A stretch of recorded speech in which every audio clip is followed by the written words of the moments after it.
আমার এবং আপনার কাজ হবে তাদের রাজনীতির যেটুকুন অংশ নারীবাদের, নারীর ক্ষমতায়নের, নারীর সমান অংশগ্রহণের বিরুদ্ধে সেইটুকুন নিয়ে কাজ করা। কখনো যেন এই জাতীয় শক্তি মেইন স্ট্রিম না হতে পারে, আমরা সেই কাজটা করতে পেরেছি। তাদেরকে আমরা মেইন স্ট্রিম হতে দেই নাই।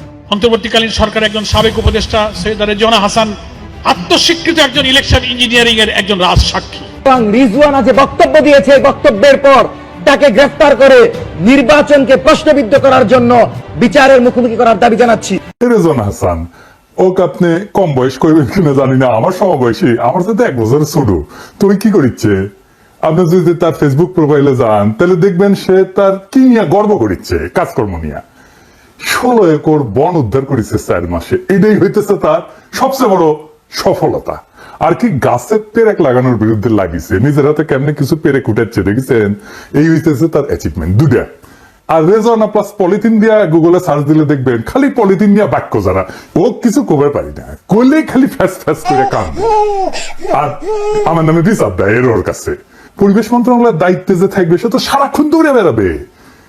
এই একটা মন্ত্রণালয় যা বাইরে থেকে একটা বিশাল অঙ্কের ফান্ড আর অনুদান আনতে পারে, জানেন এটা বাংলাদেশের জাতীয় বাজেটের প্রায় 7 থেকে 8% অর্থায়ন এই পরিবেশ মন্ত্রণালয় করতে পারে। ওর দম ফেলানোর টাইম পাওয়ার কথা না, সে নিজের কাজটা করে না, কিন্তু অন্য সব কাজ করে বেড়ায়। ফরেন সার্ভিস একাডেমিতে যায় সাংবাদিকদের ব্রিফ করে, যেটা ওর কাজ না। সরকারের পলিসি ইস্যুতে কথা বলে, সেমিনারে যায়, মিডিয়া যায়, শুধু নিজের কামে লবড়াঙ্কা। নদী উদ্ধার করতে পারবে না দেখেন এই সময়ের মধ্যে কইছে। আবার জানাইছে তালিকা হইতেছে নদী খেকোদের। ইলিয়াস কইল যে দাদা ওই করে দেখি সব দখলদার পলাইছিল অগাস্ট মাসে, সব ফাঁকা। ওই টাইমে নদীর খালের দখল উদ্ধার করা যাইত, করে নাই। টাইমের কাজ টাইমে না করলে হবে, এখন বলে করা যাবে না উদ্ধার। যাই হোক, তারে কইছিলাম কি করা যায় সেটা কয়া দেব, কয়ে দিলেও পারবে না জানি, কারণ ওর অ্যান্টেনার উপরে দিয়ে যাবে এগুলা। অনেকে কয় দাদা এত এত পরিকল্পনা দিলেন, কেউ তো শুনে না, শোনার কলে কথাও না। কেউ আসলে আর একজনের ভিশন বা পরিকল্পনা বাস্তবায়ন করতে পারে না। আমার জন্য এটা ভিশন, আমি যেটা ইমাজিন করি, কল্পনা করি। আর আরেকজনের কাছে, ওর কাছে, রেজওয়ানার কাছে একটা টাস্ক বা কাজ। মানুষ নিজের ইমাজিনেশনের জন্য জীবন দিয়ে দেয়, টাস্কের জন্য দেয় না। রেজওয়ানা তো আমার চাকরি করে না, ও আমার ইমাজিনেশনকে কেন বাস্তবায়ন করবে? তাহলে কেন বলি? 2টা কারণে বলি। প্রথমে তরুণ প্রজন্মকে দেখাই দিই কাজটা আরো ভালোভাবে করা যাইতো, সে বুঝবে কাজটা কিভাবে করা যায়, তার চিন্তার দুয়ার খুলে যাবে। খুব কনভিনসিং ভাবে আমি এটা দেখাই। আর দ্বিতীয় কারণ হইতেছে যে আমার পরিকল্পনা আর out of the box idea যত বেশি মানুষ দেখবে, তত বেশি এই উপদেষ্টার যে কত বড় ভালচুন, অপদার্থ, সেটা বুঝতে পারবে। এবার আসেন রেজওয়ানার জন্য ক্লাসটা নেই। হ্যাঁ, আল্লাহর নামে শুরু করি। রেজওয়ানা মাথাত কাপড় দাও, নক করে বসে শুনবা, বুঝছাও? একটা আইডিয়া আছে, আর তুমি নিশ্চয়ই জানো 30, 3টে শূন্য, 0 0 0। তার মানে 0 দারিদ্র, 0 বেকারত্ব, আর 0 নেট কার্বন এমিশন। দারিদ্র নয় বুঝলাম, বেকারত্ব বুঝলাম, কিন্তু নেট কার্বন এমিশন কি হইলো? এটা 0 হইলে কি হাতি ঘোড়া হবি? কয়লা, তেল, গ্যাস ইত্যাদি পুরাই যে বিদ্যুৎ উৎপাদন করা হয়, গাড়ি চালানো হয়, কলকারখানা চালানো হয়, আর বনভূমি ধ্বংস করা হয়, এই যে থেকে কার্বন নিঃসরণ বাড়ে। ওই যে দেখেছেন না কিছু পুরালে কালো ধোয়া বেড়ায়, গাড়ির পিছ থেকে কালো ধোয়া বেড়া বক বক কইরা, ওই কালো রংটা হইতেছে কার্বনের রং। এই কার্বন পরিবেশের জন্য ক্ষতিকর, কারণ এগুলা পৃথিবীর তাপমাত্রা বাড়ায় দেয়।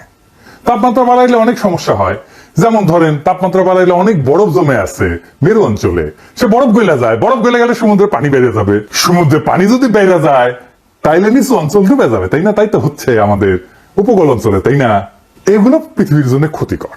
আপনি ধরেন আপনার নাক যদি বন্ধ করেন, দম নিয়েন না, দম না নিলে কার্বন বাড়ে কিন্তু শরীরে, কেঙ্কা লাগে করে দেখেছেন? করে দেখেন, আপনি যত কার্বন বাড়াবেন পৃথিবীতে দুনিয়ার শ্বাস আটকে আসবি, বুঝেছ? গলা চাপ ধরে দুনিয়ার গলা চাপ দিয়ে মেরে ফেলামো আমরা।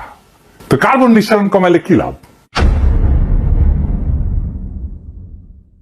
এই আমাদের পরিবেশ ঠান্ডা থাকবে, পৃথিবীর তাপমাত্রা ধীরে ধীরে ধীরে ধীরে কমে আসবে।